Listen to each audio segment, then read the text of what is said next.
tarde, pessoal. Tudo bem com vocês? Como foi o final de semana prolongado, né? Sexta-feira feriado. Bom, conversei com alguns, muitos me falaram que estudaram muito o cálculo 2 nesse feriado, né? Na sexta, sábado e domingo, já que não tiveram aula de monitoria, aproveitaram para reforçar os estudos, aproveitaram para ver a matéria já antecipada, né, dessa semana e aproveitaram para fazer a lista, já para se dar bem aí na última prova. Então foi isso, né? Acredito que vocês também fizeram a mesma coisa. E agora, estamos na nossa última semana. Aliás, falando em prova, nós já estamos entregando a prova 9. Tá? Então, depois que acabar a nossa aula, aí você pode subir lá e pegar a sua prova 9. Lembrando que qualquer dúvida que você tiver, você pegou a sua prova, mas você está em dúvida ou acha que aconteceu algum erro de correção, você bate uma foto, deixa a prova lá e depois pode entrar com requerimento aí de correção, né? De uma revisão dessa prova. Bom, então é isso, então vamos para a nossa última semana de aula e lembrando que na quarta-feira passada nós começamos a estudar integrais triplas e já na semana passada a gente estudou não só como você calcula uma integral tripla em uma caixa retangular, mas também como você calcula uma integral tripla em uma região mais geral. Na verdade, a gente colocava a região dentro de uma caixa e dividia as regiões em três tipos. Tipo 1, que era quando o z estava entre funções que dependiam de x e y. Tipo 2, que era quando o x estava entre funções que dependiam de y e z. E, por último, tipo 3 é quando o y estava em funções que dependiam de x e de z. E assim a gente conseguia resolver qualquer integral desse tipo. Hoje e na quarta-feira, nós vamos começar a estudar algumas mudanças de variáveis, só que para integrais triplas. E a primeira que a gente vai ver hoje é mudança para coordenadas cilíndricas. Então, primeiro a gente vai estudar o que é esse sistema de coordenadas cilíndricas e depois como é que a gente trabalha com integrais triplas usando esse sistema. Então, vou primeiro usar aqui o quadro. Deixa eu falar um pouquinho aqui, então, o que seria esse novo sistema. Sistema de coordenadas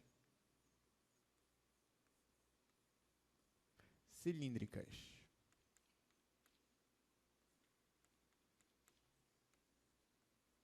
Bom, eu queria lembrar vocês que, na verdade, lá no Constituição de Integrais Duplas, a gente fez uma troca de sistema também.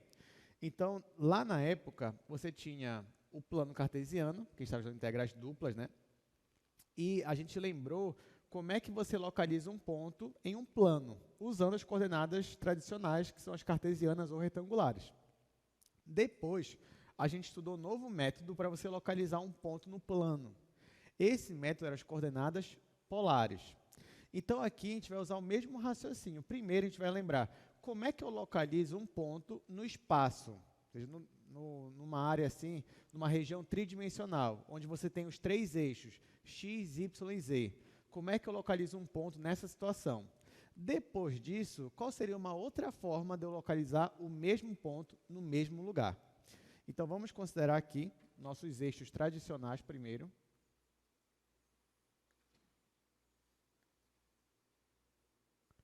Então, pense aqui que você tem o eixo x, aliás, não vou nem colocar agora ainda. Imagina aqui que você está no espaço e você tem os seus três eixos. Imagina, então, que a gente quer localizar um ponto nesse espaço. Vamos dizer que o ponto ele está bem aqui, nosso ponto P. Bom, como é que a gente localizava esse ponto? Antigamente, eu te dava três coordenadas para esse ponto. Uma coordenada x, uma coordenada y e uma coordenada z. Então, eu dizia para você, olha, esse ponto P aqui, a coordenada dele é x, y, z. Aí, como é que a gente fazia para chegar nele? Eu vinha aqui embaixo e achava primeiro a projeção desse ponto no plano xy. Então, vamos dizer que a projeção dele está bem aqui. Então, está aqui o ponto P. Essa aqui é a projeção dele no plano xy. E essa projeção, ela tem coordenadas. Uma coordenada x e ela também tem uma coordenada y. Então, primeiro, eu usava as coordenadas x e y para chegar nessa minha projeção. Depois que eu chegasse nessa minha projeção P', que eu fazia para achar o ponto P? Ou eu subia, ou eu descia. Então, Z era como se fosse a minha altura. E aí, se Z era positivo, eu subia. Se Z fosse negativo, eu descia. Então, com isso, eu chegava nesse ponto P aqui. Que nesse caso, o meu ponto P seria mais... A minha coordenada Z seria mais ou menos por aqui. Bom, então, nós passamos o curso inteiro de Cálculo 2 localizando pontos por meio deste sistema, que é o sistema de coordenadas cartesianas ou retangulares. Porém, existem outras formas de você localizar um ponto no espaço, e uma delas é por meio do sistema de coordenadas cilíndricas. A principal diferença desse sistema para o tradicional que a gente está acostumado é principalmente bem aqui, ó. Como é que você localiza esse ponto P', que seria a projeção de P. Na verdade, aqui é a única diferença, porque o resto é a mesma coisa. Então, antes, como é que eu localizava esse meu ponto P'? Eu usava as coordenadas x e y aqui do meu plano. Agora, eu vou localizar esse meu ponto P' usando as coordenadas polares, coisa que eu já fazia antes. Então, olhando aqui só para o meu plano XY, que ele está bem aqui, seria o chão, né, aqui do meu espaço, eu poderia localizar esse ponto P' usando as coordenadas R e θ, sendo que R é a distância da origem até esse ponto P' e θ é o ângulo formado entre o eixo X positivo e essa distância até meu ponto P'. Então, nesse caso, nessa situação, eu faria o seguinte, ó. Eu pegava aqui a distância da origem até esse ponto P', essa distância eu chamo de R. Não basta só a distância para eu chegar nele, eu precisava te dar a rotação, ou seja, eu precisava desse ângulo aqui. Esse ângulo formado aqui entre o eixo X e esse R é o que nós chamávamos de θ. Então, perceba que, por enquanto, eu estou ignorando esse meu terceiro eixo. Eu estou olhando só para o eixo X e o eixo Y. E no eixo X e Y, eu tenho esse meu ponto P'. Só que a gente já sabe que se você está numa região bidimensional e você quer localizar um ponto, ou você usa o sistema tradicional X e Y, ou você usa o sistema de coordenadas polares, que seria R e θ. R é a distância, θ é esse ângulo aqui formado. Então, com R e θ, eu consigo chegar no ponto P'. E agora, para eu chegar no ponto P, eu posso fazer a mesma coisa que eu já fazia antes. Então, primeiro, eu chego na minha projeção P', usando as coordenadas polares, ou seja, usando R e θ, e depois, para chegar no ponto onde eu quero mesmo, eu subo ou eu desço conforme a minha coordenada Z. Então, se você reparar, em coordenadas cilíndricas, o que eu estou usando agora, ao invés de x, y e z, são as coordenadas R, θ, só que bem aqui eu continuo usando o z. Então, o z é a única coordenada que não mudou, ele continua sendo a minha altura, ou no sentido positivo ou no sentido negativo. Só o que vai mudar é o x e y, que eles vão se tornar, na verdade, coordenadas polares. Bom, já que o r e o θ, ele já vem das coordenadas polares, vocês concordam comigo que o modo como eu transformo x e y em r e θ continua sendo a mesma coisa? O que vocês acham? Ou não, vocês acham que vai ter alguma mudança? Bom, vai continuar a mesma coisa, porque ó, se você reparar, olhando só aqui para o plano XY, eu conseguiria, se eu quisesse, formar um triângulo retângulo bem aqui, ó. Então, nesse caso aqui, eu teria um triângulo retângulo. E por meio desse triângulo retângulo, eu conseguiria usar as relações trigonométricas. E uma das que eu poderia usar era o cosseno de θ. Cosseno de θ é o cateto adjacente, que nesse caso mede x, dividido pela hipotenusa, que é o r. Então, com isso, eu conseguiria chegar na relação de que x é igual a r vezes cosseno θ, que era o que nós já usávamos antes, o que não é surpresa para a gente. A mesma coisa, se eu usasse o seno de θ, é o cateto oposto, que vale y, sobre a hipotenusa, que vale r. Então, nesse caso, o y, isolando, ficaria r vezes o seno θ.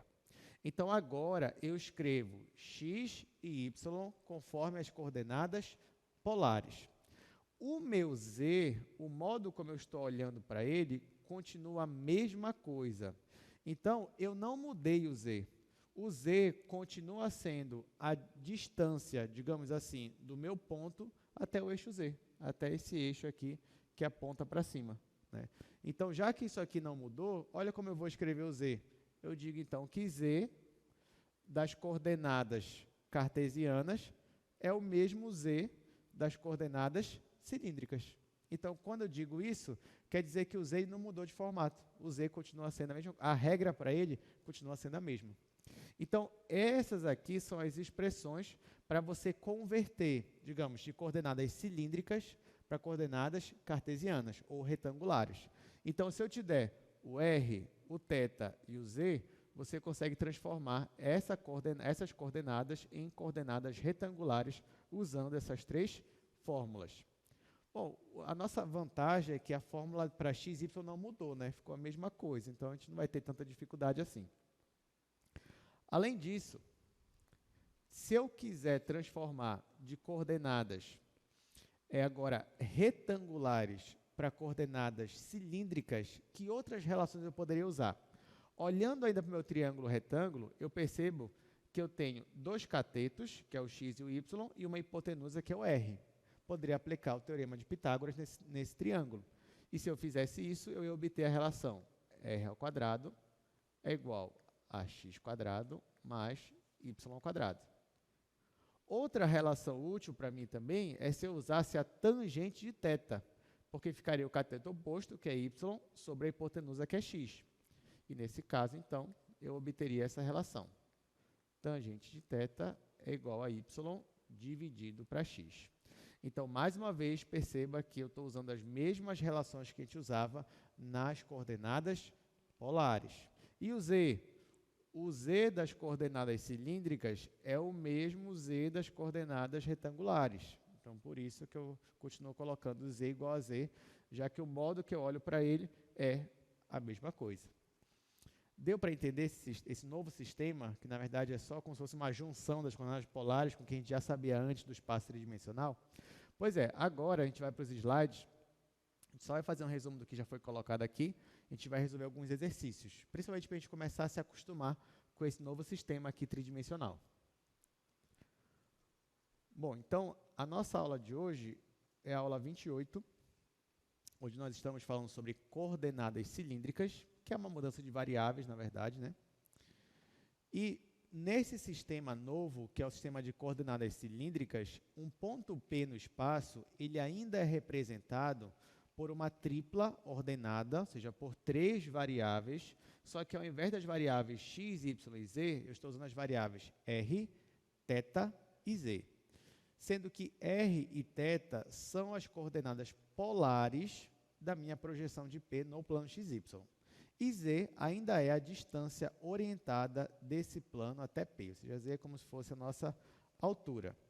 Então, aqui tem um desenho, ó, se você quer chegar nesse ponto P, você pode obter aqui a distância da origem até a projeção, você pode obter o ângulo aqui de rotação, e uma vez que você chegou aqui nessa projeção P', basta você subir ou descer conforme o seu valor de z.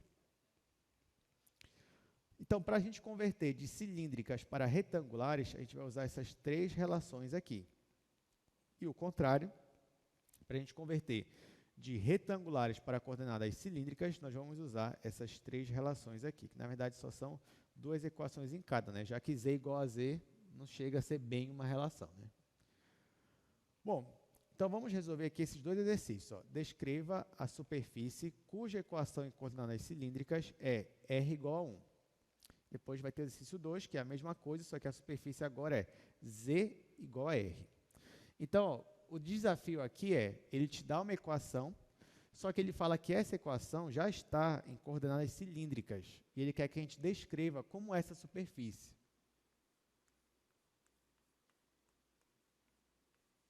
Então, no primeiro exercício, ele me dá essa equação aqui, ó, r igual a 1.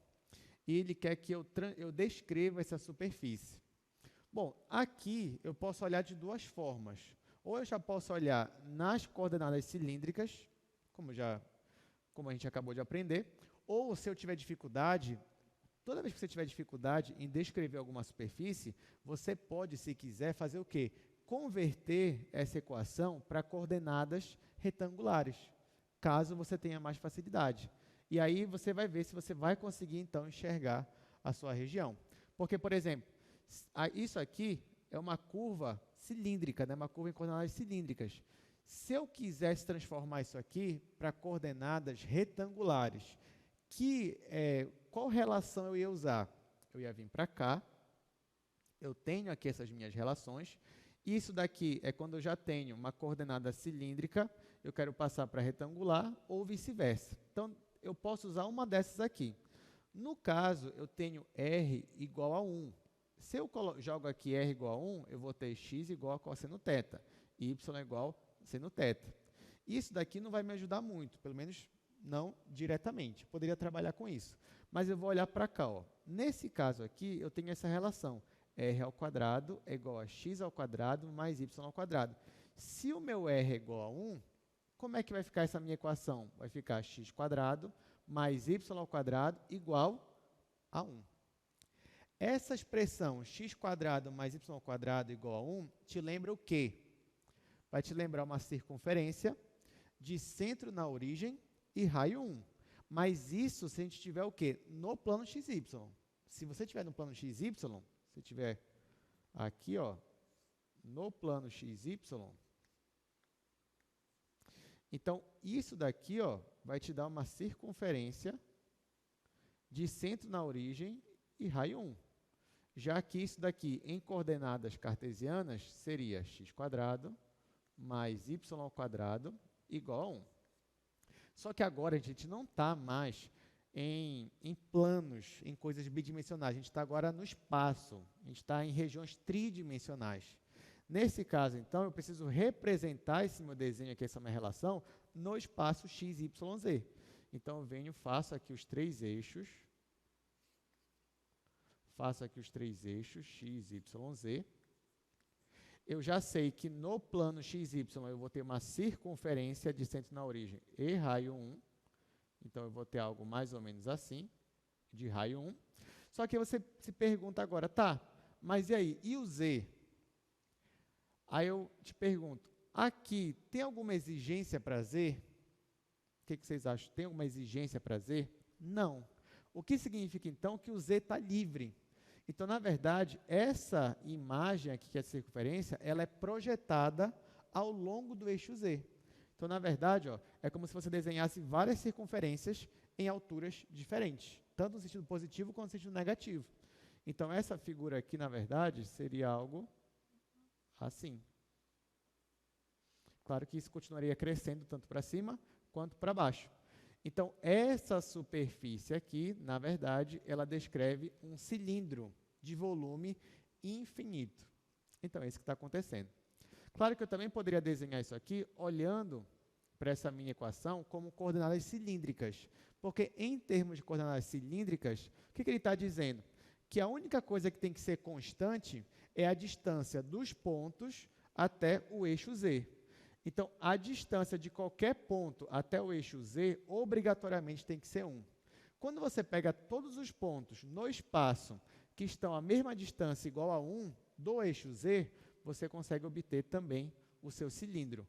Uma vez que o θ está livre, então você pode rotacionar 2π radiano, uma vez que o z também está livre, então você pode transladar aí ao longo do eixo z esse seu desenho. E aí você obtém essa superfície aqui, então. Deu para entender, gente? Tá, agora a gente vai para a segunda superfície, que é parecida, só que muda um detalhe aqui, mas aí o desenho já muda bastante com esse novo detalhe. Então, olha só, no segundo exemplo,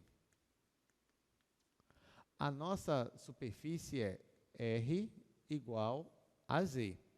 Então, olha só, nesse caso, isso aqui é muito interessante, porque antes o nosso R ele era constante, ele sempre era 1.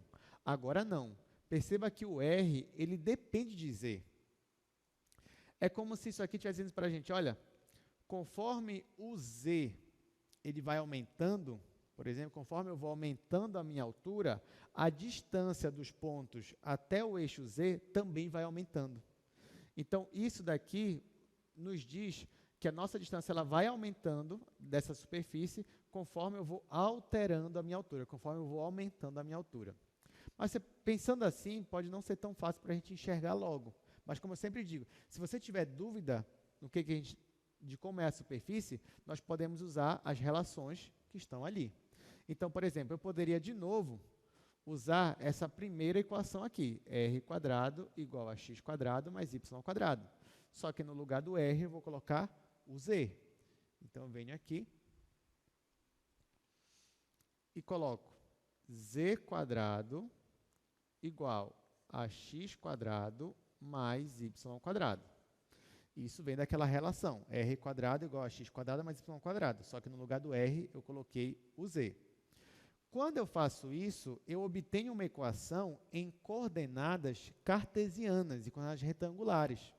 Então, se eu obtive uma equação em coordenadas retangulares, repare que, nesse caso, eu consigo isolar o z. E uma vez que eu consigo isolar o z, eu consigo olhar isso como se fosse uma função.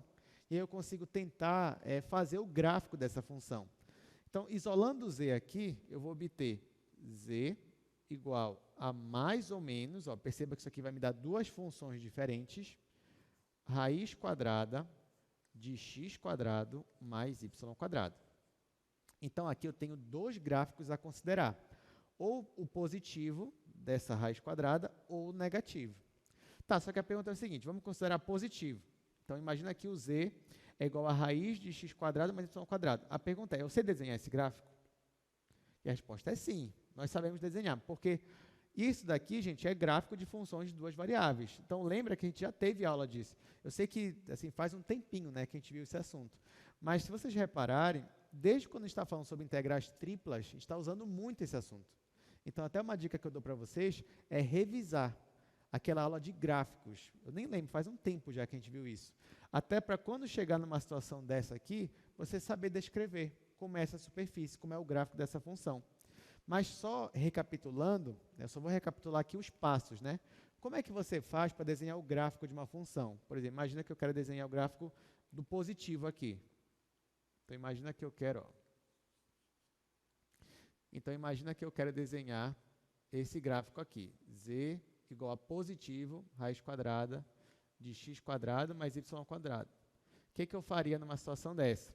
Tem os passos, eu posso olhar para o domínio aqui é tudo R2, eu olho para a imagem são os não negativos, já que isso aqui é sem maior ou igual que zero.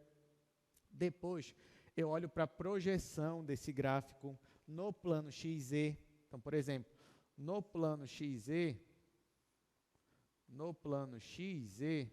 é quando o meu y é zero. Se o meu y é zero, eu vou ter raiz de x². Raiz de x² é módulo de x. Então, eu tenho uma função modular, desse jeito aqui. A mesma coisa se eu fizesse no plano YZ. No plano YZ, é quando o meu x é zero, eu tenho raiz de y², o que vai me dar uma função modular. Outro passo para você desenhar esse gráfico aqui é fazer as curvas de nível. Então, você pega aqui no plano XY, iguala essa função a uma constante, por exemplo, raiz disso igual a zero, raiz disso igual a 1, raiz disso igual a 2. Nesse caso, você vai perceber que as curvas de nível são circunferências centradas na origem. Então, ficaria algo assim. Você ia ter várias circunferências. Então, o gráfico seria a junção de todas essas informações. Quando juntar essas informações, essa superfície ia ser um cone. No caso que eu estou considerando aqui positivo, é um cone invertido. Então, depois que eu juntasse isso, ficaria algo assim, ó.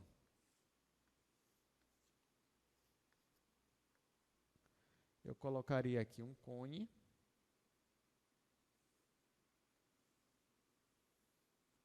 Só que um cone aqui, invertido, né, de cabeça para baixo.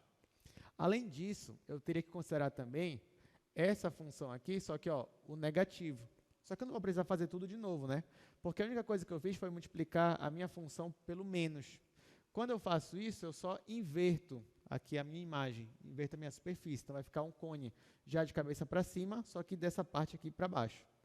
Então, você teria algo mais ou menos assim.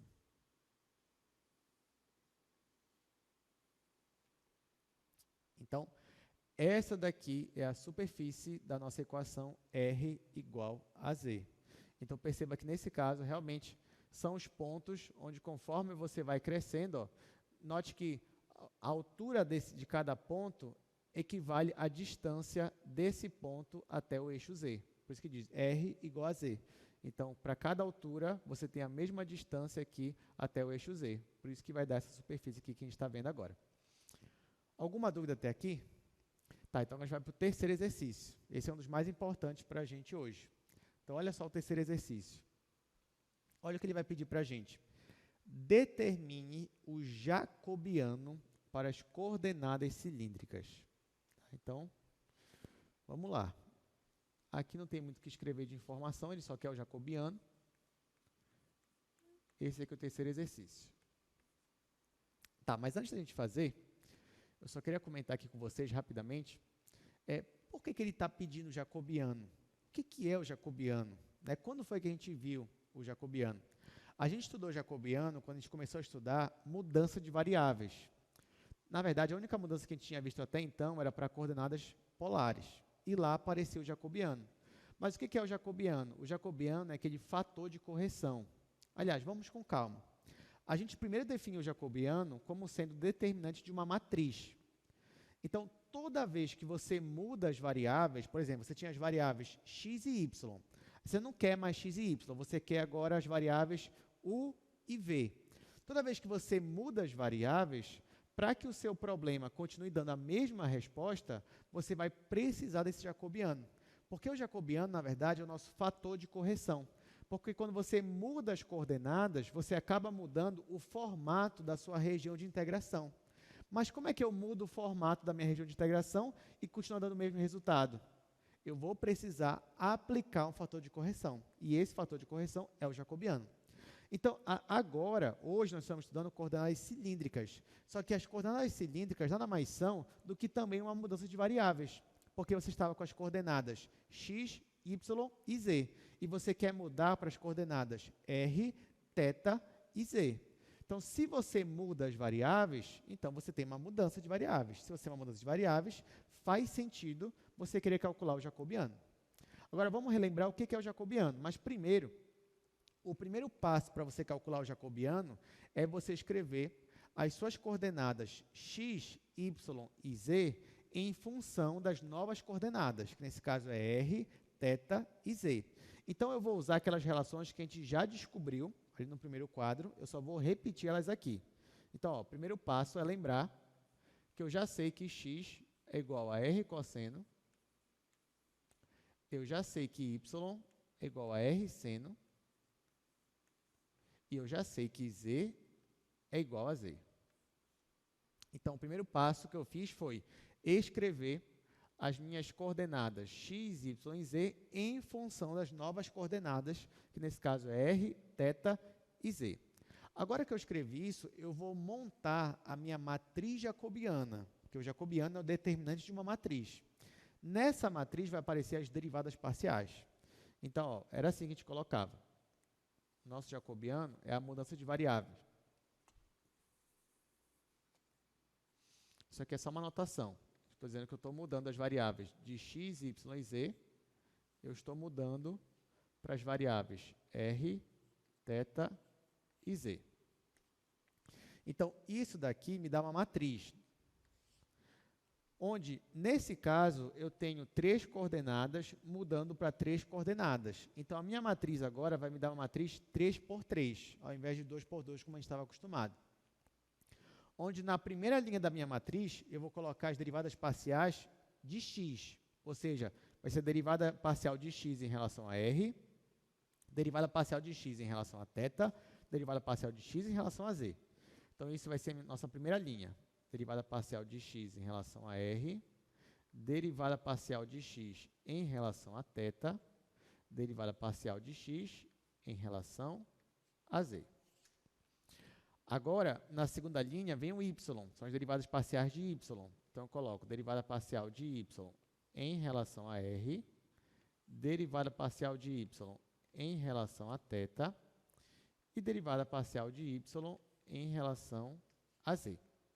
Na última linha, eu vou colocar a derivada parcial, as derivadas parciais de z em relação a r, θ e z. Então, vai ficar derivada parcial de z em relação a r, derivada parcial de z em relação a θ e, por último, derivada parcial de z em relação a z. Por enquanto, você pode até estranhar, né? Como assim, de z em relação a z? Calma, a gente vai chegar lá. Né? Pronto, agora que eu já montei a minha matriz jacobiana, o próximo passo é calcular essas derivadas parciais, usando as relações que nós temos aqui em cima. Então, por exemplo, a primeira derivada que eu vou calcular é a derivada parcial de x em relação a r. Lembrando que x é igual a r cosseno θ. Então, eu vou derivar r cosseno θ em relação a r. Quando eu faço isso, o meu cosseno eu vou preservar, porque ele é como se fosse uma constante, e a derivada de r em relação a r é 1. Então, o resultado aqui vai ficar só cosseno θ. Vai ficar isso daqui. Agora, eu vou derivar x em relação a θ. Então, agora eu vou derivar esse cosseno aqui. O derivado do cosseno é menos seno. Então, vai ficar menos r seno θ. Menos r seno θ. E, por último, eu vou derivar x em relação a z. Mas aí você vai falar, professor, mas nem aparece z aqui. E agora, o que eu faço? Vou me desesperar? Não. Porque, na verdade, isso aqui é mais uma solução do que um problema. Porque se não aparece z aqui, é porque o x não está em função de z. Se o x não está em função de z, quando eu for derivar em relação a z, isso aqui é tudo constante. Então, a derivada vai dar 0. Então, aqui, esse terceiro aqui, o resultado, é 0. Agora, eu vou calcular as derivadas parciais para y. Primeiro, derivada parcial em relação a r. Lembrando que y é r seno θ. Se eu estou derivando isso aqui em relação a r, eu vou derivar só esse r aqui, vai ficar 1 vezes seno, seu próprio seno. Agora, eu vou derivar esse y em relação a θ. Então, eu vou derivar o seno. Derivando o seno, fica cosseno, então vai ficar r cosseno. R cosseno θ. Por último, eu vou derivar y em relação a z, mas y não depende de z, então a derivada vai dar 0. E eu coloco o 0 aqui. Na última linha, eu vou calcular as derivadas parciais de z. Lembrando que z é igual a z. É isso mesmo? É. Então, quando eu for derivar z em relação a r, o z não está em função de r. Então, vai dar 0. E aí eu coloco o 0 aqui. Aí eu vou calcular a derivada parcial de z em relação a θ, mas o z não está em função de θ. Então, vai zerar de novo. E eu coloco o 0 aqui. E agora eu vou calcular a derivada de z em relação a z, que vai dar 1. Então, aqui, o último valor é 1. E agora eu preciso calcular o determinante dessa matriz aqui. Eu já vou calcular no outro quadro.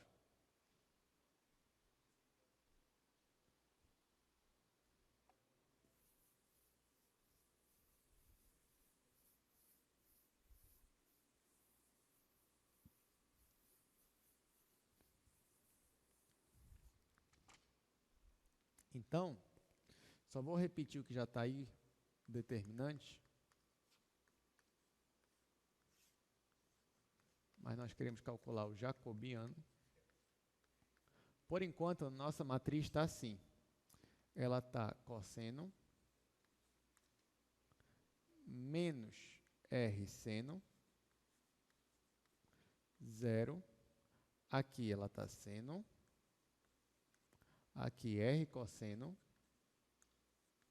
aqui é 0, aqui é 0, 0 e 1. Bom, para calcular esse determinante, eu vou usar aquela técnica que a gente aprende no ensino médio. Então, eu vou repetir as duas primeiras colunas e depois vou multiplicar cruzado. Então, primeira coluna, cosseno θ, seno θ e 0. Segunda coluna, menos r seno θ, r cosseno θ e 0. Tá, então agora eu vou multiplicar de cima para baixo, mantendo o sinal mesmo que está aqui.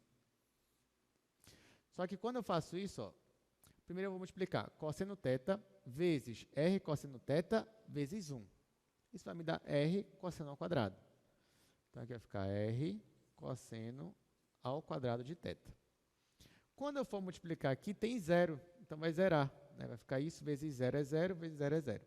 Aqui é a mesma coisa, ó, 0 vezes seno é 0, vezes 0 é 0. Então, vai zerar tudinho. Agora, então, eu vou multiplicar de baixo para cima.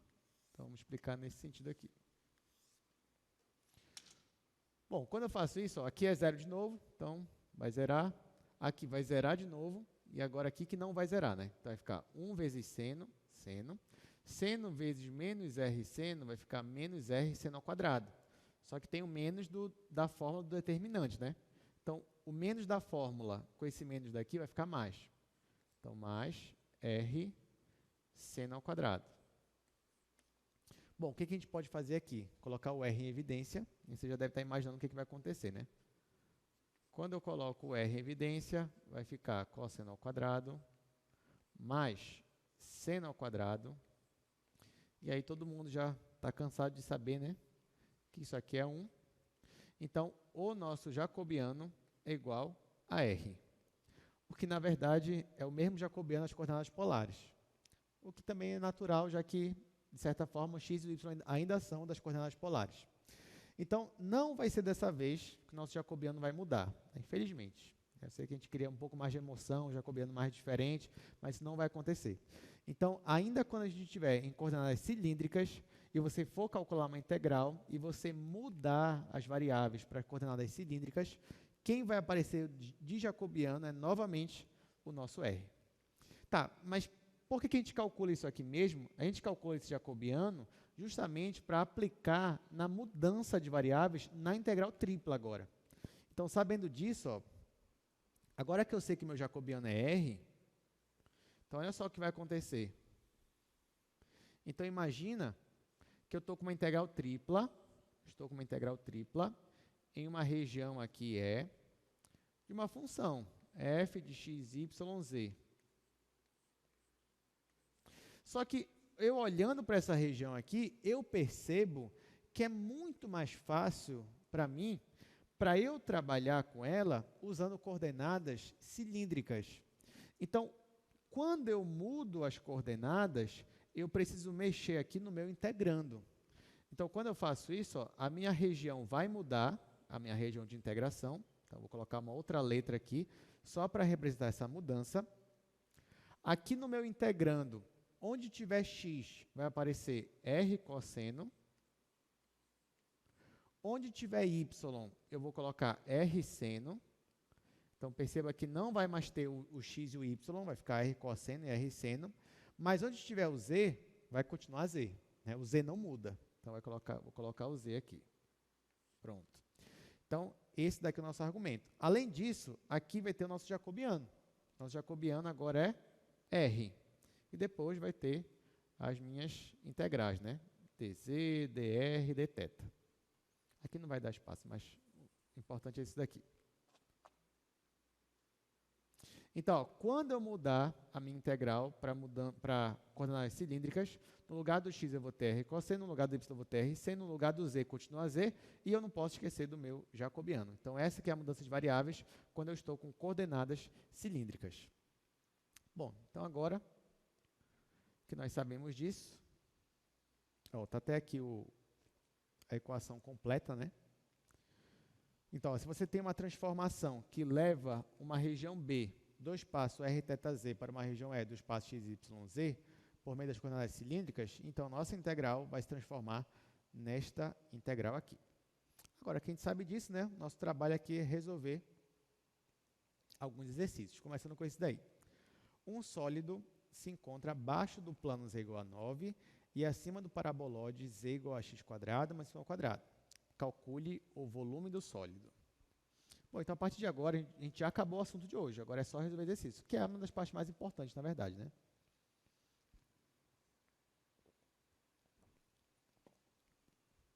Então, vamos aqui para o segundo quadro.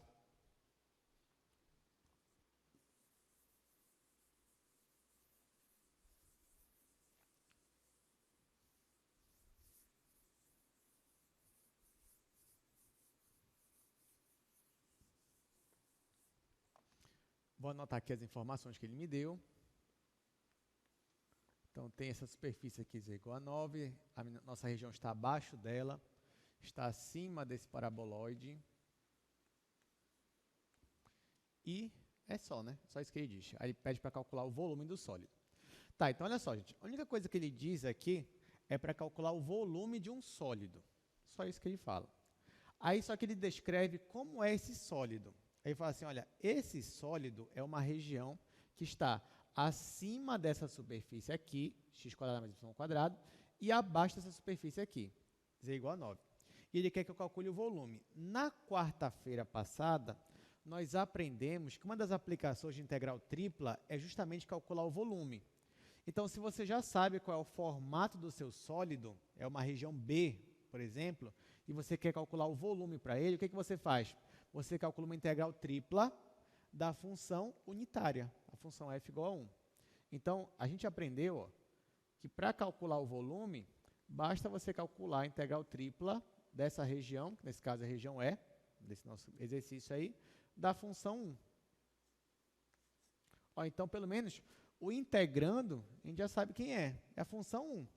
O mais importante, então, para a gente é descobrir quem é esse sólido aqui. Para isso, obviamente que eu vou ter que desenhar o gráfico dessa função e o gráfico dessa função aqui. Somente quando eu desenhar o gráfico é que eu vou ter uma boa noção de como é o meu sólido. Então, eu venho, coloco aqui os meus eixos.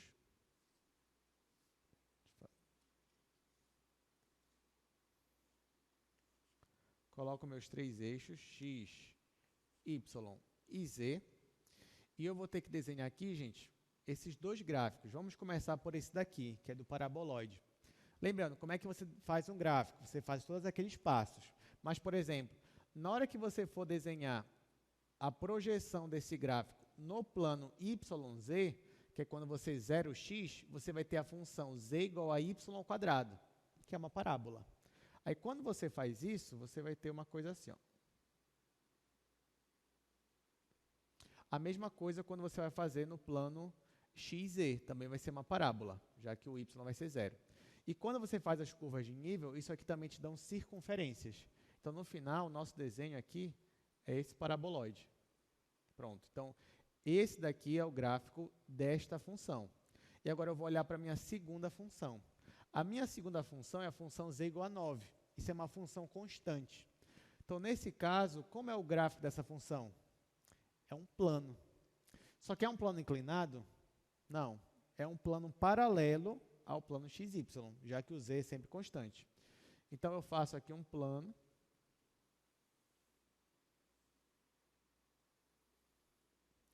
E agora eu consigo perceber melhor como é a minha região. Por quê? Porque, olha só, eu tinha um paraboloide que ele cresce, né, infinitamente. Ele vai crescendo, o volume dele é infinito.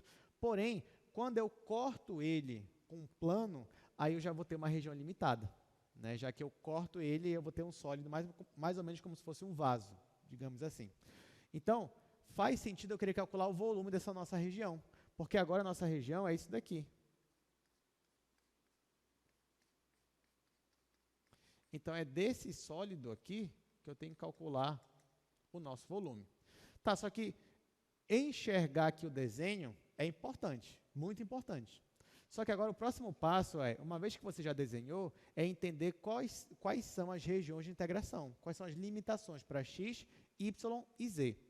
Uma coisa que a gente vai fazer aqui hoje também, gente, eu sempre vou escrever a integral usando os dois sistemas de coordenadas. Eu vou escrever a integral caso você fosse resolver usando coordenadas retangulares, e depois eu escrevo em coordenadas cilíndricas, que é como a gente realmente vai resolver hoje. Tá? Então, beleza. Só que, agora que eu sei qual é o sólido, eu vou perguntar para vocês o seguinte: esse sólido é uma caixa retangular? Não é. Se ele não é uma caixa retangular, eu preciso classificar esse sólido em um dos três casos, que é o caso 1, 2 ou 3.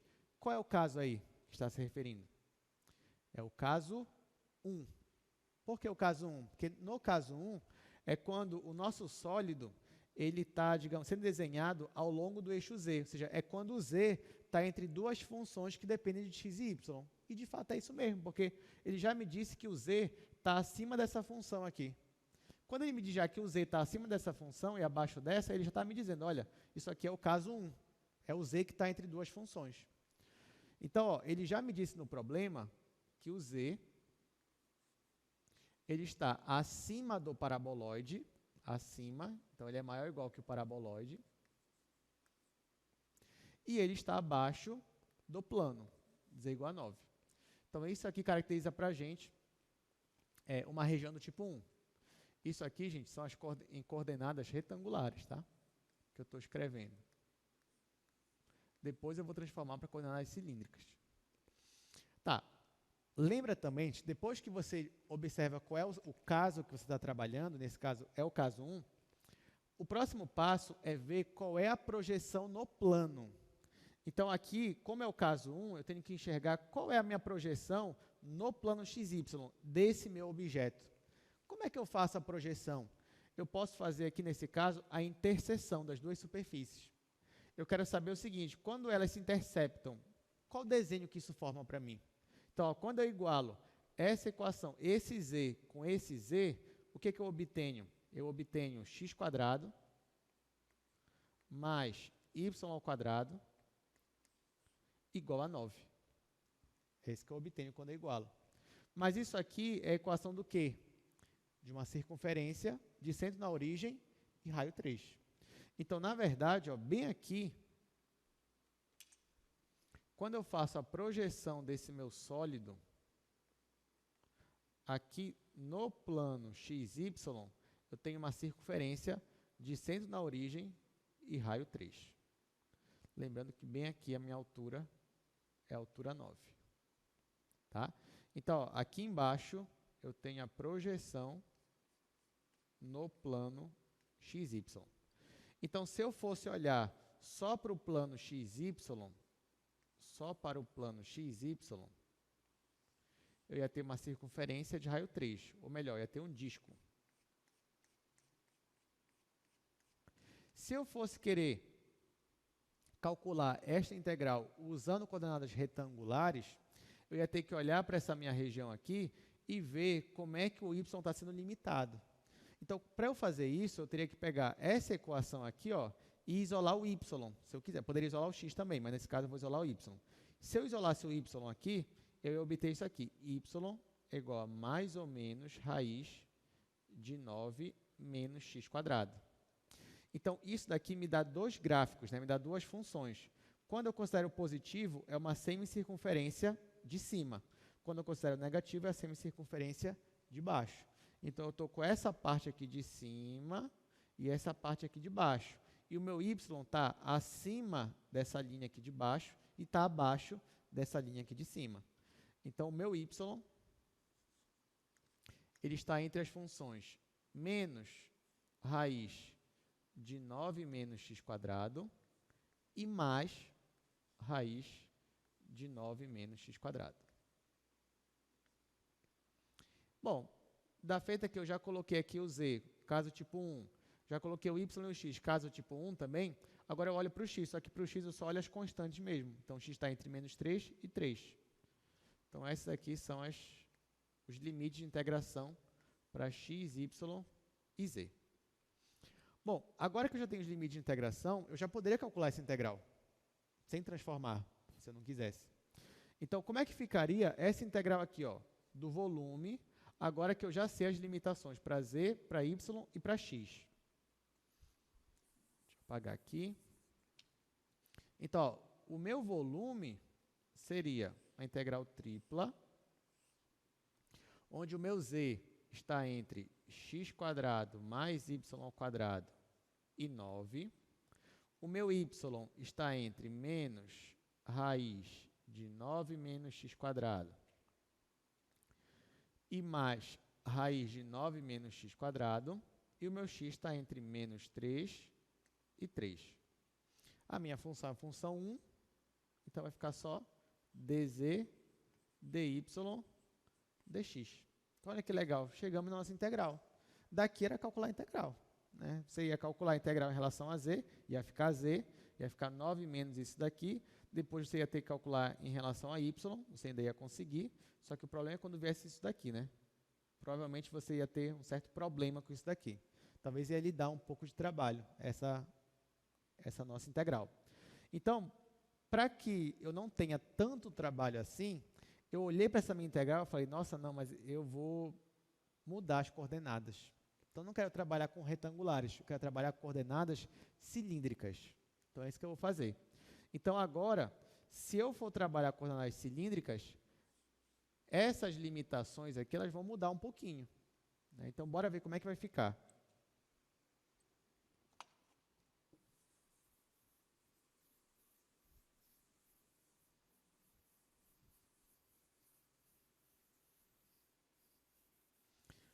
Bom, você já sabe que quando a gente muda para coordenadas cilíndricas, a principal mudança é no x e no y, que vão virar coordenadas polares. O z continua como z. Então, em coordenadas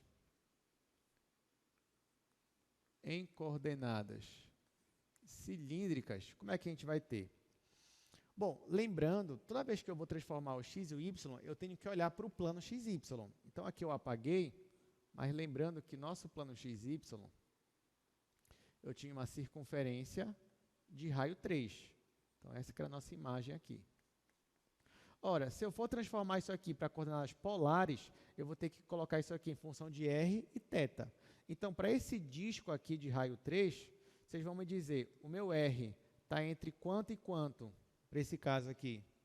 Entre 0 e 3. Muito bem. E o θ, entre quanto e quanto? 0 e 2π. É isso mesmo. É isso mesmo. Ó, então, isso é o que eu vou repetir aqui. Ó. Vou colocar o r está entre 0 e 3. O θ está entre 0 e 2π. Tá, e o z? O z continua como z. Agora, só tome cuidado, ó. O z continua z.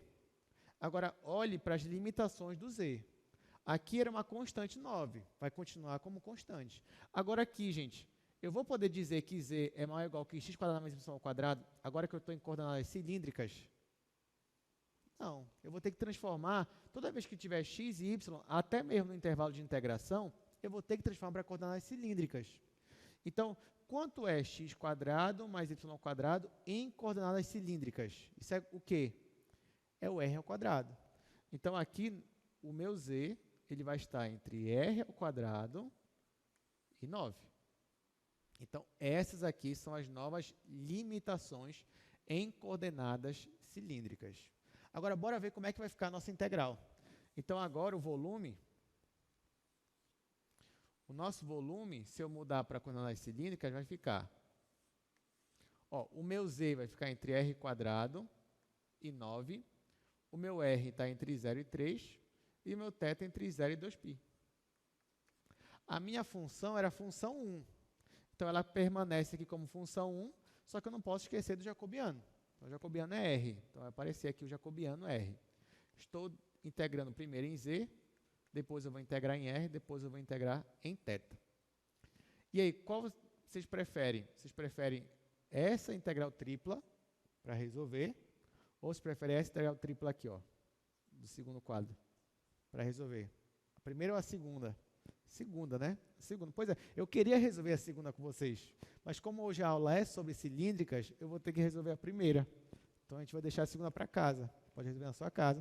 Provavelmente você já vai saber o resultado. Só um detalhe. Por que vocês acham que ficou muito mais fácil por coordenadas cilíndricas?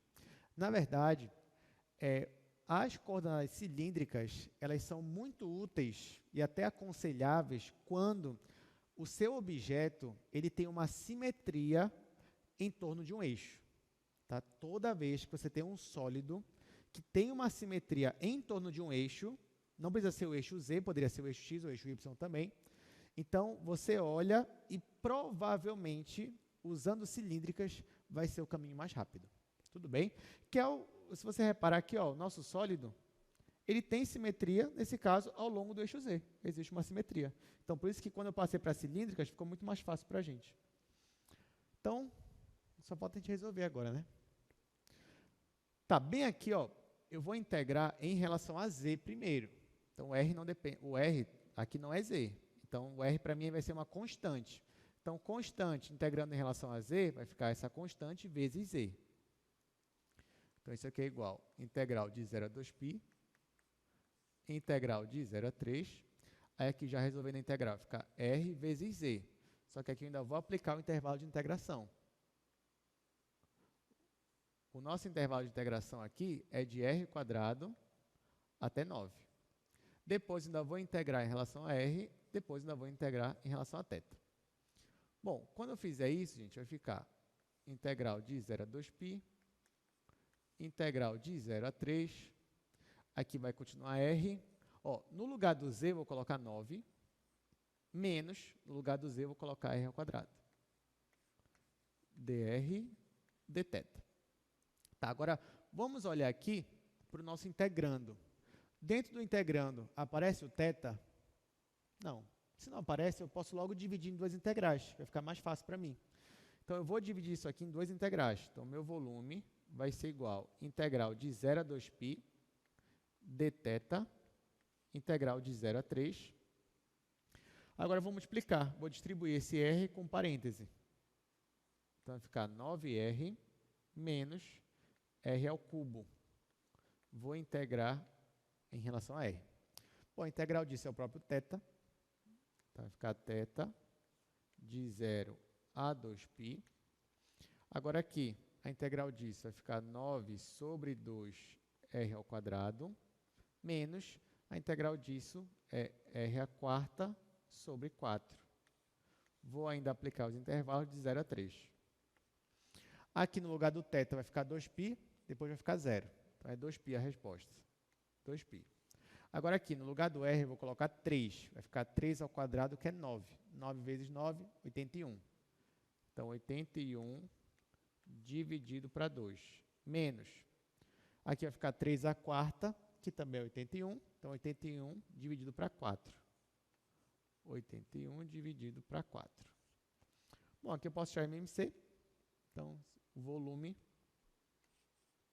vai ficar 2π. O MMC é 4. Então, já vou colocar MMC aqui fora do parêntese, 4. E aí vai ficar 4 dividido para 2 é 2. Então, vai ficar 2 vezes 81. 2 vezes 81. Aí, menos 4 dividido para 4 é 1. Vezes 81 vai ficar 81. O que dá para fazer aqui? Eu posso simplificar esse 2 com esse 4, que vai ficar 2. Ora, eu tenho 2 vezes 81 menos 1 vezes 81. Vai ficar 1 vezes 81. Né? 2x menos x é x. Então, isso aqui vai ser 81 dividido para 2 vezes π. Isso aqui é volume. Então, eu vou colocar unidade de volume. Mas a resposta final é essa daqui, 81 sobre 2π. Bom, vocês perceberam que o assunto de hoje mesmo é só chegar até aqui, porque daqui integral tripla. Você vai resolver que nem a gente já estava fazendo na quarta-feira. Mas claro que a gente vai fazer todos com calma, né? Sempre mostrando essas duas comparações entre a integral tripla das coordenadas cartesianas e das coordenadas cilíndricas. Agora, uma observação. Caso você quisesse resolver por essa outra integral aqui, do segundo quadro, o resultado é o mesmo. Tá? Então, mesmo se você resolvesse terminar a questão usando essa integral tripla aqui, o resultado é o mesmo. Tá? Então, sempre tem que dar o mesmo resultado. Então, são dois caminhos diferentes que você pode seguir, mas o seu objeto ainda é o mesmo, então o seu volume ainda é o mesmo. Vamos agora para o segundo exercício.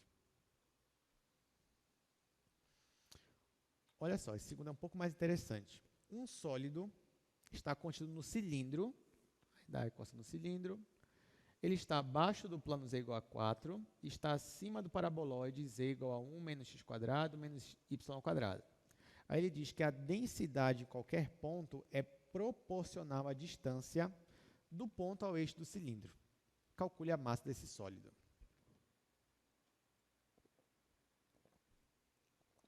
Bom, então, vamos fazer com calma. Vou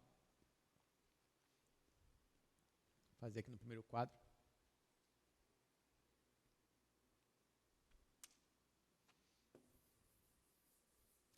Note que nessa daí ele me dá três três superfícies, na verdade, né? Ele me dá três superfícies e ele ainda me dá uma função densidade. Então, ele me dá muito mais informação do que antes.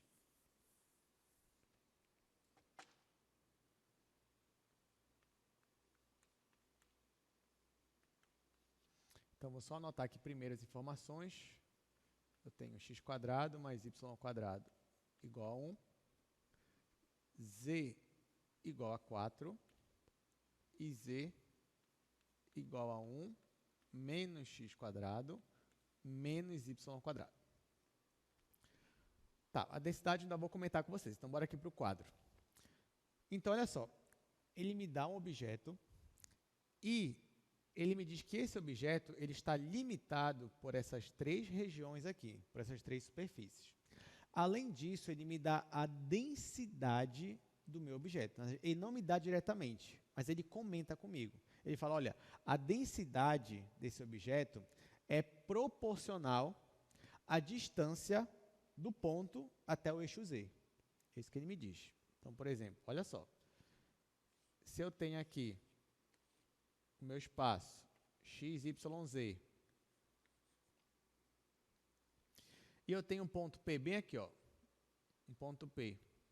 Como é que eu sei, como é que eu calculo a distância a esse ponto P, né? Tem coordenadas x, y, z, coordenadas retangulares. Como é que eu calculo a distância desse ponto P até o eixo Z, por exemplo? Como é que eu faria isso? Primeira coisa que eu pergunto para vocês, se eu pegasse esse ponto P e eu deslocasse ele para cima ou para baixo, paralelo ao eixo Z, a minha distância até o eixo Z vai mudar? Não vai mudar. Então, se eu quisesse, ao invés de eu calcular a distância desse ponto P ao eixo Z, eu poderia calcular a distância da projeção dele em x, y. Então, ó, se eu calculasse aqui, ao invés de calcular do ponto P, eu colocasse aqui, ó, na minha projeção P'.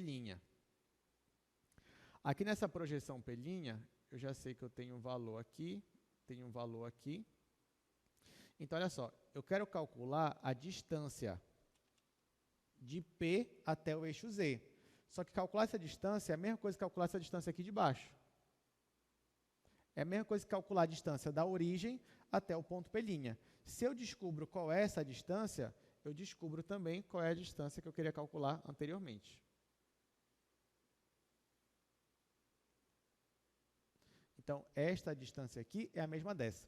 Só que, olhando aqui para baixo, gente, eu sei calcular a distância da origem até um ponto P', que tem coordenadas x e y. Sei, né? Como é que é? Raiz quadrada de x² mais y². Então, na verdade, a distância de um ponto até o eixo Z é raiz quadrada de x² mais y². Só que, e em coordenadas cilíndricas? Só para a gente ficar mais rápido. É o R. Né? O R é justamente a distância do ponto até o eixo Z. Tá, então, vocês já entenderam, né, como é que calcula isso daqui. Vou apagar. Então, olha só. Então, a informação que ele nos dá foi a seguinte, que a nossa densidade ela é proporcional. Se dizer que é proporcional, significa que existe uma constante de proporcionalidade, que eu vou chamar de K, vezes alguma coisa. Essa alguma coisa é a distância até o eixo Z, que, como a gente já comentou, é justamente a raiz quadrada de x² mais y². Então, essa daqui é a nossa função densidade. Aí você vai dizer, professor, mas eu já sei que isso aqui, em cilíndricas, é só K vezes R. Mas a gente vai ver daqui a pouco. Primeiro, bora colocar só em coordenadas retangulares, depois a gente vem para cá. Tá, então agora que eu já sei que a densidade é essa, como é que eu calculo a massa de um corpo tridimensional? Eu calculo a integral tripla da função densidade. Então, eu já sei, ó, que a massa seria a integral tripla de uma região aí, a região, vou colocar de E, da minha função densidade, que é a função K vezes raiz quadrada de x² mais y². Então, a minha massa ela pode ser calculada por meio dessa expressão aqui. Só que resta eu observar que região é essa, que sólido é esse. Então, para eu descobrir esse sólido, eu vou ter que usar as 3 superfícies que ele me deu, eu vou ter que desenhar as 3 superfícies. Então, eu faço aqui, de novo, o meu espaço.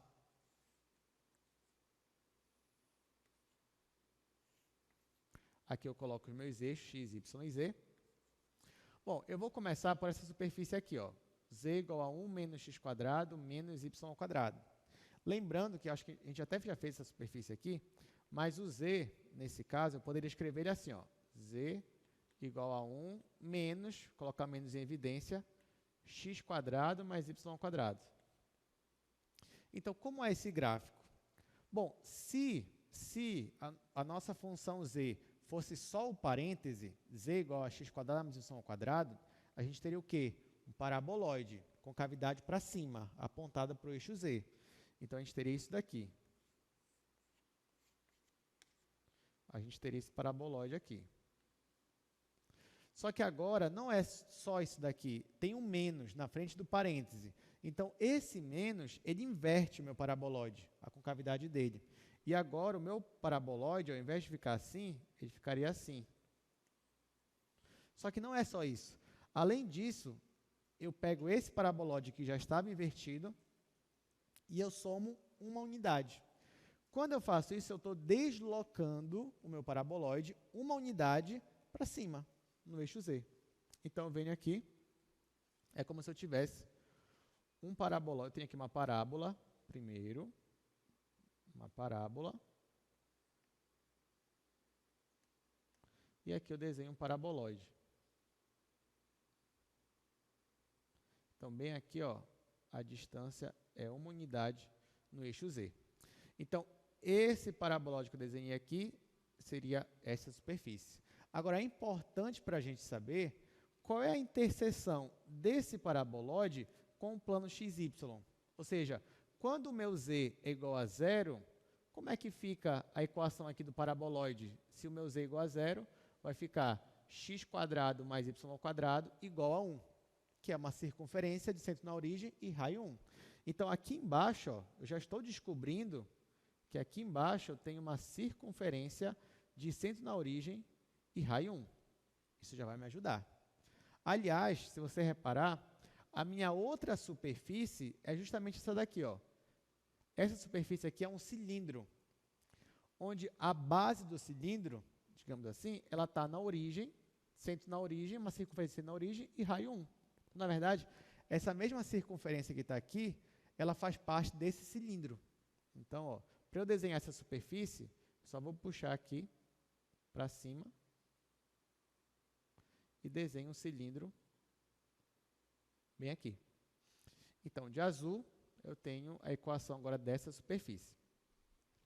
Ó, perceba que o cilindro e esse paraboloide, eles formam a mesma figura no plano XY. Poderiam não formar? Poderiam, mas aí a questão ela ajudou a gente. Né? Porque isso aqui coincidindo fica mais fácil para a gente enxergar qual é a figura. Mas não precisaria, porque pelo menos por baixo, mesmo que eles não tivessem a mesma circunferência, mas uma hora eles iam se limitar. O cilindro ele ia limitar o paraboloide de alguma forma. Tá? Mas nesse caso acabou coincidindo que a limitação deles está bem aqui já. Tá, a minha outra superfície é a minha equação z igual a 4. Só que você já sabe, z igual a 4 é um plano paralelo ao plano xy. Então, eu vou desenhar aqui em cima um plano onde ele corta aqui meu cilindro na minha altura z igual a 4. Então, eu obtenho aqui, ó. Então, na hora que esse meu plano corta o cilindro, eu tenho o meu sólido, a limitação dele por cima. E a limitação dele por baixo é justamente aqui pelo paraboloide.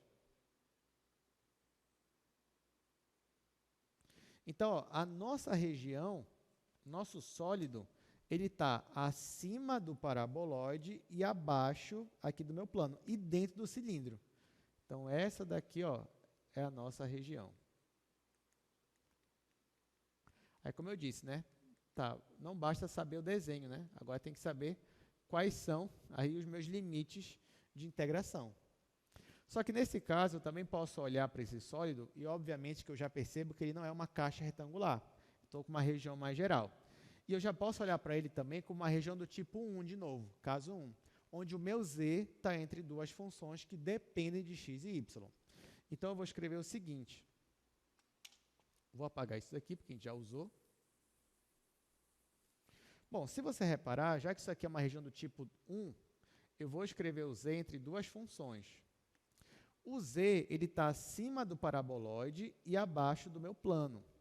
Então, ó, o plano é esse daqui, o paraboloide é esse daqui. Então, o z está entre 1 menos x² menos y², e ele é menor ou igual que 4. Agora, para eu saber as limitações de x e y, eu olho para o plano xy.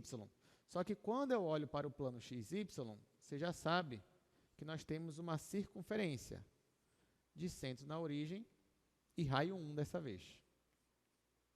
Então, fazendo o mesmo raciocínio de antes, eu descubro aqui que o meu y está entre as funções menos raiz de 1 menos x²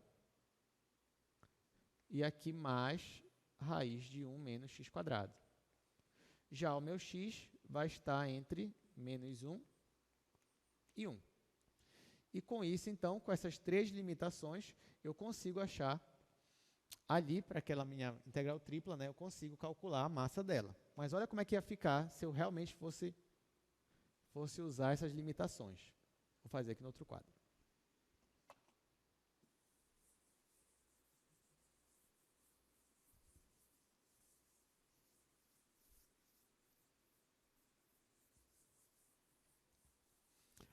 Enquanto isso, gente, eu também queria mostrar para vocês, essa figura que a gente fez aqui, desse nosso sólido, eu trouxe a imagem dela também, só para a gente enxergar com mais detalhes. Ó, vai aparecer para vocês essa imagem. Ó, então, é isso que a gente está fazendo. Essa é a nossa região. A gente quer calcular a massa desse sólido para cada densidade que ele já nos deu. Bom, então, como é que vai ficar a nossa massa? Vai continuar aquela integral tripla, só que as limitações, vamos ver aqui no quadro agora, como é que vai ficar as limitações para essa integral tripla. Então, ó, eu vou começar integrando em z, e perceba que aqui, no nosso primeiro quadro, o z está entre 1 menos x² menos y² e 4. Então, eu vou colocar essa limitação por primeiro. Depois, na integral do meio, eu vou colocar a limitação de y, ou seja, menos essa raiz de 1 menos x² e mais a raiz de 1 menos x². Por último, eu vou colocar a limitação para x, que é de menos 1 a 1. Então, aqui, menos 1 a 1. Aqui, menos raiz de 1 menos x² mais 1 menos x². E aqui, 1 menos x² menos y². E aqui 4.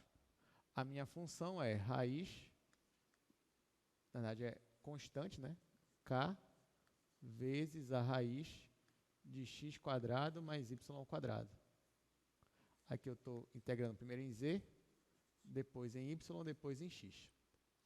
Muito bem, então, se eu quisesse, né, a gente poderia já calcular nessa integral. Não vou fazer isso, ia dar um trabalho. Então, eu vou passar para coordenadas cilíndricas, porque eu percebo ali que aquela região ela tem uma certa simetria em torno do eixo z, e além disso, a projeção dela em x e y é uma região circular.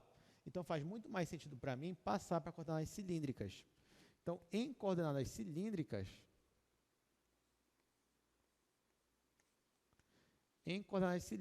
como é que ficaria essa função? Vamos lá. Você já sabe que no plano xy você tem um disco de centro na origem, raio 1. Então, ó, o nosso raio ele vai de 0 a 1. O θ ele vai de 0 a 2π. Agora, a gente só tem que olhar para z, porque olha qual era a limitação de z. Era entre essa função e essa daqui. Só que, ó, quando eu coloco menos em evidência, que nem eu fiz ainda agora, vai ficar 1 menos x² mais y². Sendo que x² mais y² é r². Então, aqui vai ficar z entre 1 menos r², e do outro lado vai continuar 4. Gente, uma observação. Caso você tenha alguma dúvida na hora de transformar, se eu estou com dúvida, jogue direto. Não esqueça que o x ele é sempre r cosseno e o y é sempre r seno. Então, se você ainda tiver dúvida, você coloca aqui r cosseno e aqui você coloca r seno. E quando você aplicar a densidade trigonométrica, você consegue chegar aqui, 1 menos r quadrado. Pronto, agora que eu tenho essas limitações, eu vou transformar essa integral para coordenadas cilíndricas. Então, isso aqui vai ficar... Olha, esse k é constante já, constante mesmo. Então, eu vou tirar ele da integral. Vai ficar aqui k. Aí aqui vai ficar a integral de 0 a 2π, integral de 0 a 1. O z é 1 menos r quadrado até 4. Aí aqui dentro eu tenho raiz de x quadrado, mas isso é um quadrado. Gente, mas em coordenadas polares, essa raiz aqui de x quadrado mais y ao quadrado é igual a quanto? É igual a r. Isso daqui, ó, em coordenadas polares ou cilíndricas, né, que está falando, é o r. Então vai ficar r, só que ainda tem o jacobiano, né? Então r vezes r. Aí dz, dr, dθ. Pronto, chegou aqui, você pode respirar tranquilo e agora é só resolver com paciência, com calma, resolver essa integral. Só não vai errar aqui, né? Aqui você chegou no mais importante que você já fez. Então agora o resto é só manter a calma e resolver. Tá, então aqui, ó, vou integrar em relação a z, só que aqui é a r, então é como se fosse constante, tá? Então vai ficar r quadrado vezes z. Então k, integral de 0 a 2π, integral de 0 a 1, aqui vai ficar r ao quadrado vezes z. Aí eu vou aplicar os limites, que é 1 menos r quadrado até 4. Depois ainda vou integrar em r, depois ainda vou integrar em θ. Agora eu vou substituir aqui o z pelos limites dele. Então minha massa vai ficar k, integral de 0 a 2π, integral de 0 a 1, r ao quadrado. No lugar do z, eu vou colocar 4, menos, no lugar do z, aí aqui eu vou colocar um colchete. No lugar do z, eu vou colocar 1 menos r quadrado. Depois eu vou integrar em r, depois eu vou integrar em θ. Bom, aqui você percebe que não tem θ. Se não tem, já vou separar em duas integrais. Então, aqui vai ser k, integral de 0 a 2π dθ, integral de 0 a 1. Olha, esse menos vai ficar menos 1. Então, 4 menos 1 é 3. 3 vezes r quadrado, 3r quadrado. Menos com menos vai dar mais. Então, r quadrado vezes r quadrado vai ficar mais r à quarta, dr. Essa integral aqui você já sabe, dá 2π. Agora você tem que resolver isso daqui. Então, a massa é igual a k vezes 2π. E ali, integral de 3r quadrado é r ao cubo. E ali, integral é r elevado a 5 dividido para 5. Intervalo é de 0 a 1. Bom, como é de 0 a 1, vai ficar 1 mais 1 quinto aqui, né? E quando eu colocar 0, vai dar 0. Vai ficar k vezes 2π. Aqui é 1 mais 1 quinto. Bom, tirando a MMC aqui, que é 5, vai ficar 5 mais 1, que é 6. 6 quintos, né? 6 quintos, só que vezes 2 é 12. Então, no final, vai ficar 12 quintos de k vezes π. Aí aqui já é em quilo, né? Que ele me deu aí a densidade. Ou unidade de massa. Nem lembro se ele me disse se é quilo ou não. Deixa eu ver aqui rapidinho. Ah, não, ele nem disse. Então, vou colocar assim, vou colocar unidade de massa. Unidade de massa. Pronto, gente. Alguma dúvida? Alguma pergunta? Tá fácil? Mais ou menos? Dá para ficar fácil? Dá, né? Tá, então, como eu digo, é só se concentrar. Eu creio que acho que a maior dificuldade que o aluno pode ter nesse momento é mais para desenhar a região, né? Enxergar ela no espaço tridimensional. Então, por isso que eu digo, treine bastante essa parte. Né? Pegue os sólidos e tente desenhar. Tente enxergar. Você fazendo isso, o resto vai ficar muito mais fácil para você, né? Se você tiver essa visão geométrica. Bom, então vamos lá. Última questão de hoje. é o exercício 3. E no caso do 3, ele já me diz, olha o que ele fala aí, calcule essa integral. Então, uma integral bem direta.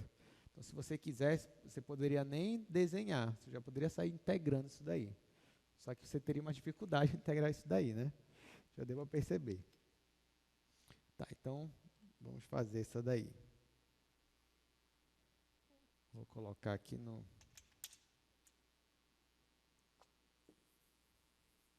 Essa daí é bem legal, essa questão.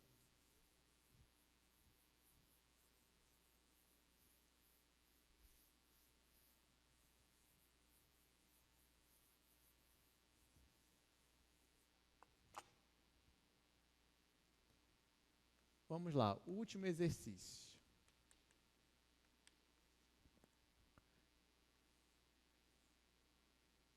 Já vou só repetir o que já está aí.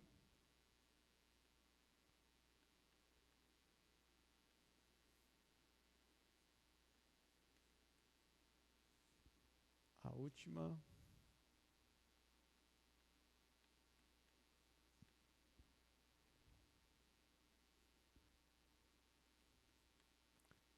X quadrado mais y quadrado dz dy dx. Pronto, vamos resolver isso daí.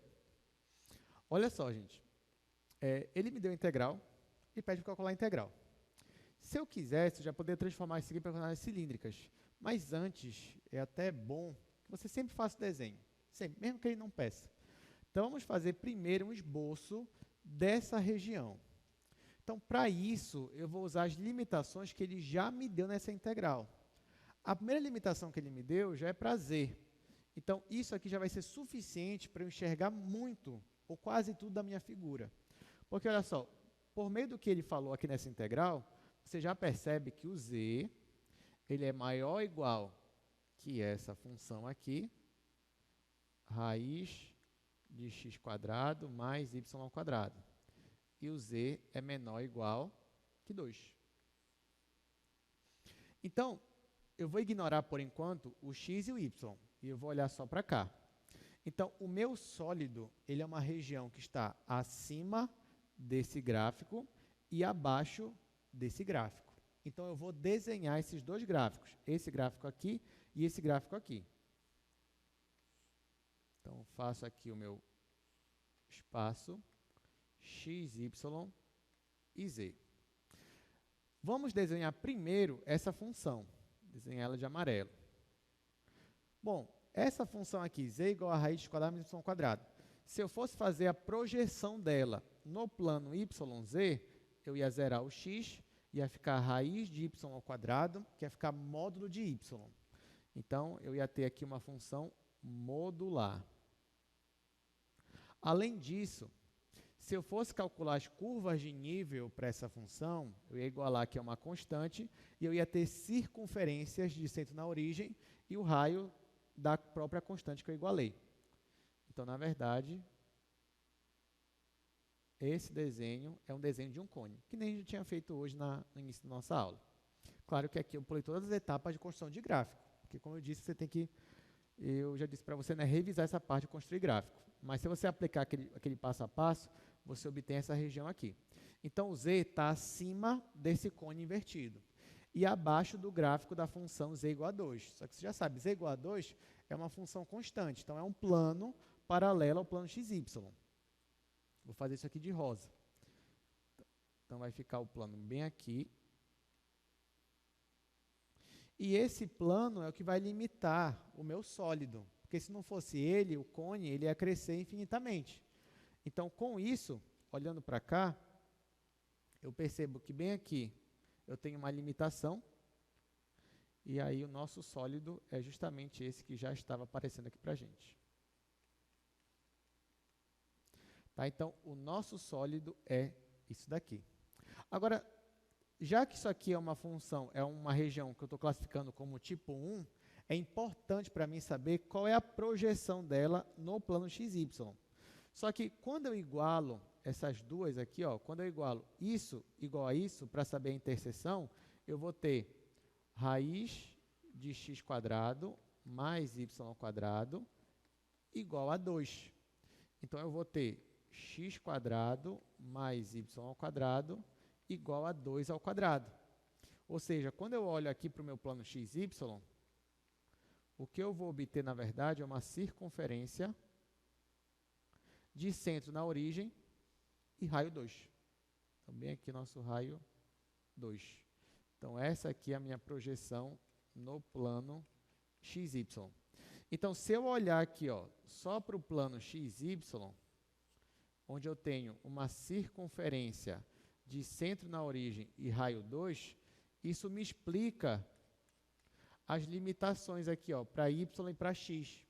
Porque note que, olhando para esse disco, o meu y vai estar acima dessa semicircunferência e abaixo dessa semicircunferência. E o meu x vai estar entre menos 2 e 2. Então, na verdade, ó, só olhando para o z, eu já consegui achar praticamente tudo da minha região. Então, essa é a região aqui que eu estou integrando, né, que eu estou trabalhando com ela. Inclusive, eu trouxe também a imagem dela aqui para vocês. Deixa eu logo mostrar, senão depois eu posso esquecer. Então, ó, essa é a nossa região. Tá? Então, nossa região também é basicamente o volume de um cone que a gente vai calcular, só que não é bem o volume do cone, já que o integrando ele tem uma função lá, x² mais y². Então, não é só eu fazer, né, a fórmula do volume. Tá, então agora bora voltar para cá e vamos resolver essa minha integral. Só que, obviamente, eu vou passar isso aqui para coordenadas cilíndricas. Quando eu faço isso, para eu fazer isso, eu olho para o meu plano XY, vejo que eu tenho um disco, então eu já sei que em coordenadas cilíndricas, o meu R ele está entre 0 e 2, o meu θ está entre 0 e 2π, e o meu z ele estaria entre essa função aqui, que é raiz quadrada, mas em coordenadas polares, quem é raiz quadrada de x² mais y²? É só o r.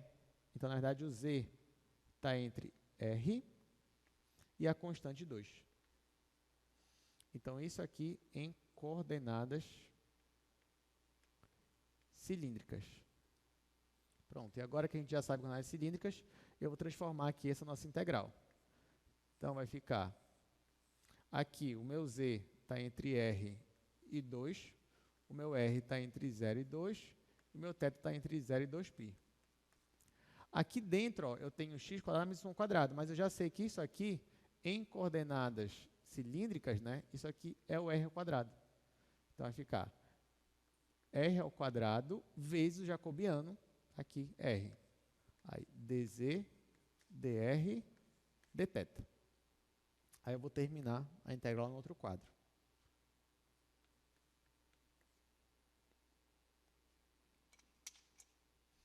Terminar aqui no segundo quadro mesmo.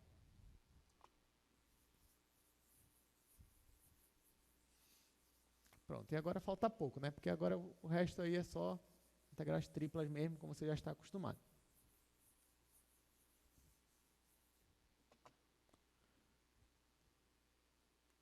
Deixa eu colocar aqui o asterisco. Integral de 0 a 2π. Integral de 0 a 2. Integral de r a 2. R ao cubo. Pronto. Aqui eu já multipliquei o r quadrado com o jacobiano. Vou integrar em z primeiro. Isso aqui para mim é constante, então vai ficar r ao cubo vezes z. Então, isso aqui é integral de 0 a 2π. Integral de 0 a 2. Aqui, r ao cubo vezes z, jogando de r até 2. Depois eu integro em r, depois eu integro em θ. Bom, aqui eu vou substituir logo, né? No lugar do z eu vou colocar 2, depois eu vou colocar r. Então, vai ficar integral de 0 a 2π, integral de 0 a 2, r ao cubo vezes 2 menos r, dr dθ. Aqui eu já percebo novamente que não tem θ aqui, então já separo em duas integrais. Então, isso aqui vai ser integral de 0 a 2π dθ, integral de 0 a 2, eu já vou distribuir esse r ao cubo, vai ficar 2r ao cubo menos r à quarta dr. Isso daqui vai me dar 2π, coloco 2π. Isso daqui vai ficar r² sobre 2. Né? Seria r² sobre 4, mas como tem esse 2 aqui, eu já simplifiquei. Ficou isso daqui. Menos r² sobre 5. E agora eu vou aplicar de 0 a 2. Isso aqui vai ser 2π. Aí aqui, gente, vai ficar 2² é 16. 16 sobre 2 é 8. Menos 2/5 é 32. Vai ficar 32 sobre 5. Quando eu colocar 0, vai zerar. Aqui eu vou tirar MMC, que é 5. Então, isso aqui vai ficar 2π sobre 5. 5 dividido para 1 é 5. Vezes 8 é 40. Então, 40. Aqui, 5 dividido para 5 é 1. Vezes 32, vai ficar 32. Aqui eu só faço. 40 menos 32 é 8. Então, 8 vezes 2π. Resposta final, 16π dividido para 5.